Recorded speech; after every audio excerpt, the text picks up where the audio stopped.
Hi, my name is Brady. I play Pumba. I appreciate you taking the time to talk to us today. I really, really do. We cover a ton of local theater here, so we're very excited about The Lion King coming to town. And Yeah, we're excited to be there.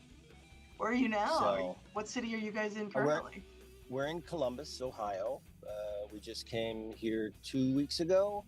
We're about to, I guess, head into the second half of our third week, and we head to Houston in a week and a couple of days.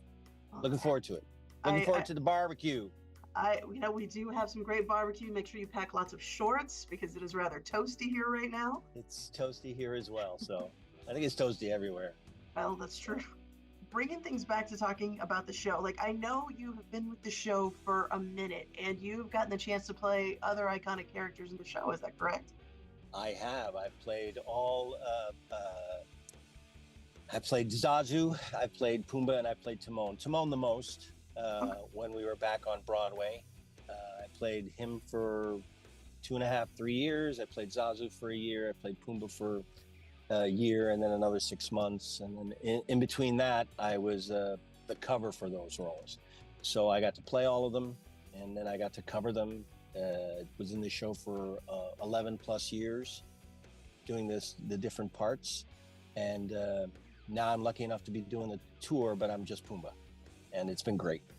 Oh, I love that. Now, I'm not going to say that the number of times that I've just randomly busted out when I was a young warthog, just out of, normal conversation, I'm going to say it's definitely not zero. Do you kind of have a favorite Hakuna Pumba Matata. moment? Hakuna Matata. Oh, well, my favorite moment, yeah, is singing Hakuna Matata. It's an iconic song. Everybody knows it. They sing along. It's just really a lot of fun to do. It starts with young Simba, and then big Simba comes out at the end. It's that whole end of the first act is just so much fun. So I would have to say that's my favorite part that I do. There are other favorite parts that I like that other people do, but that's my favorite. That's my favorite. When you joined a cast like this, is like what is one of the first things you wanted to do? Because I know the very first time the show came to town, they let us do kind of a behind the scenes, and I could not get to the top of Pride Rock fast enough. And then I immediately regretted that decision because it's a lot higher than it looks from down in the seat. So you've done something I've never done. I've never been on the top of Pride Rock ever. After this is my 13th or 14th year I've been doing the show, and Pumba, Zazu, and Timon do not go on the rock. And as a cast member, due to safety reasons, they do not allow anybody who's not on the rock. So good for you. What's it like up there? It's a little shakier than I expected. I'm not gonna lie. It's a little far down there. So, and Yeah, then imagine Scar having to walk around while it's moving, going down those steps without a rail. that's a hard no for me. Yeah, right. Going back to the costumes, you of course are one of the biggest ones in the show, man. So tell me, what goes into getting ready to be Pumbaa, and then what is it like navigating the show in your outfit? So again, I played Zazu, I played Timon, I played Pumba, and then there are everybody's in some sort of problematic costume. While they're beautiful and amazing to manipulate, and the show wouldn't be the show without them, each requires their own skill and to watch out for. For me, it's my arms, and they're straight, so it's all a shoulder sort of up and down, and my back, right? So because it rests on my shoulder and presses into my back. It's 50 pounds, 25 pounds up front, 25 pounds behind. But I have to say, of the three things I've played, I would say Zazu is most likely the hardest on your body. Strangely enough, it's the lightest of the three, but you have to hold it out in front of you. It's 7 pounds, and you have to hold it out in front of you, and it's a lot of the small muscles in your hand and wrist because you're manipulating the head and speaking. So that I found very hard on the upper muscles of your back, your shoulders, your wrist, your hand. So props to Zazu, as he has a really difficult time. Timon, it's more it throws off your center of balance, right? Because it's attached to your chest by a rod that presses into basically near your belly button. So the whole show, you're leaning back, and then it's all the small muscles in your hand that are moving the mouth. So of the three, Pumba's the easiest on your body. It's just heavy. I have somebody who helps me get in and out of it.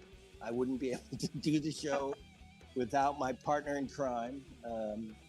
And then there's a whole 3-act play going on underneath the what I like to call his Puma's hood, because he moves his nose, he sniffs, his eyes move back and forth, and then there's also a tongue inside the mouth that you use sometimes to like lick things, or when you shout, the tongue comes out and goes yo.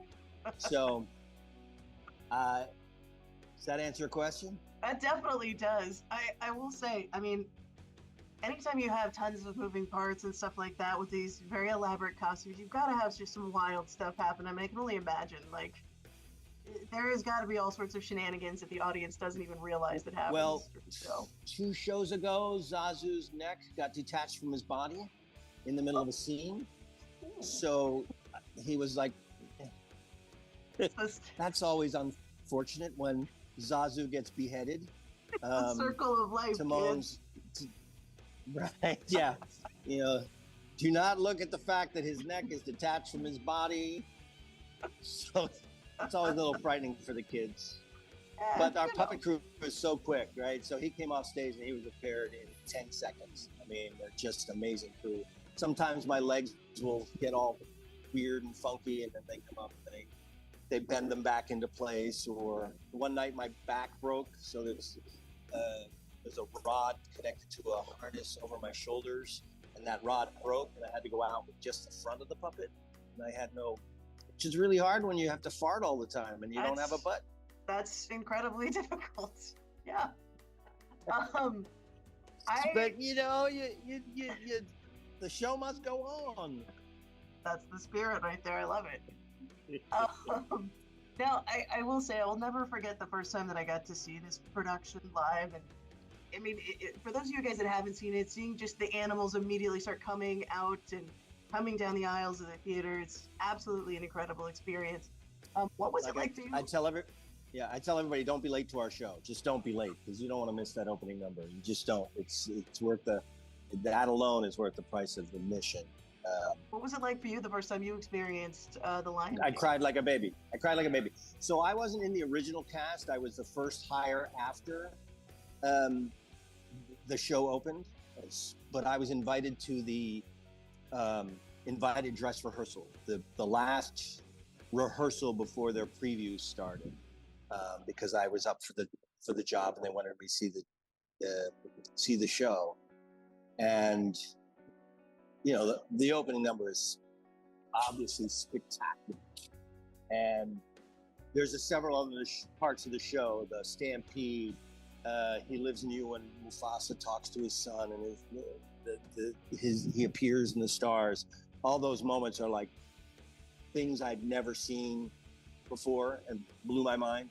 So immediately when I got home after the show, I went home that night, and I didn't get home till midnight, and I called all my friends and I said, get tickets to this show now, because you will not be able to get tickets at all to any of these shows for the next year. And I was right. You couldn't get a ticket.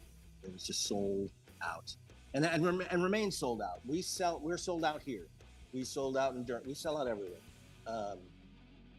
And audiences. There was a woman, I signed her program last night. She said she saw this show 6 times. And I was like, oh my gosh. She said, yeah, the first time I saw it, I was 6 years old. And I keep coming back. That was really nice. That people are willing to come back again and again, because it's so much joy and fun. And it's an amazing show. Well, normally I always end on, why do you think people should see the show? But I don't think that we could have said it any better than everything that you just said. Well, I think over 1 billion people have seen it, and it's in like 60 different productions in like 50 countries. And so at that point you kind of go, well, that many people can't be wrong, I think. It's genius. I mean, Julie Taymor is just a genius, and all the production, and the costumes, and the lights, and of course Elton John's music. Iconic. Absolutely. Absolutely. Well, John, I really appreciate your time today. You have been delightful. I know. I'm so sorry. I'm on my phone in a parking lot. Don't worry. It adds a It's little just something extra. pathetic. For you, I thought I'd get home back quicker. no worries. For you guys out there, come on out, see The Lion King. It's going to be playing at the Hobby Center July 11th through August 4th. You can get your tickets at thehobbycenter.org. Yeah, anybody who's watching this who sees this particular video, come back, to the stage door, say hello, and mention that you saw this video. It'd be awesome. I love it. Again, thank you so much, John. We can't wait to see you in Houston. Our barbecue awaits you.